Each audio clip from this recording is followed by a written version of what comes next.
Lecture du livre des Actes des Apôtres. La multitude de ceux qui étaient devenus croyants avait un seul cœur et une seule âme. Et personne ne disait que ses biens lui appartenaient en propre, mais ils avaient tout en commun. C'est avec une grande puissance que les apôtres rendaient témoignage de la résurrection du Seigneur Jésus, et une grâce abondante reposait sur eux tous.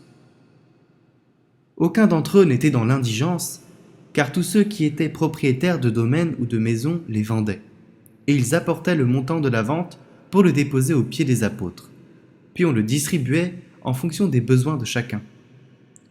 Il y avait un lévite originaire de Chypre, Joseph, surnommé Barnabé par les apôtres, ce qui se traduit homme du réconfort.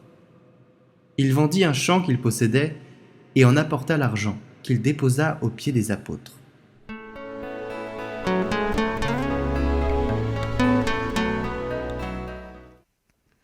Évangile de Jésus-Christ selon Saint Jean.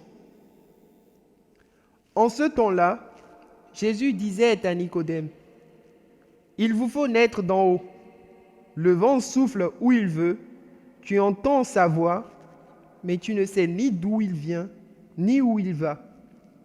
Il en est ainsi pour qui est né du souffle de l'Esprit. » Nicodème reprit, « Comment cela peut-il se faire ?» Jésus lui répondit, « Tu es un maître qui enseigne Israël, et tu ne connais pas ces choses-là? Amen, amen, je te le dis.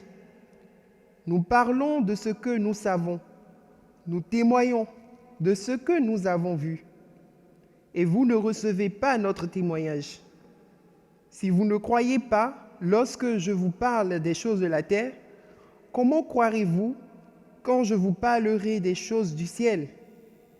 Car nul n'est monté au ciel, sinon celui qui est descendu du ciel, le Fils de l'homme. De même que le serpent de bronze fut élevé par Moïse dans le désert, ainsi faut-il que le Fils de l'homme soit élevé, afin qu'en lui, tout homme qui croit ait la vie éternelle.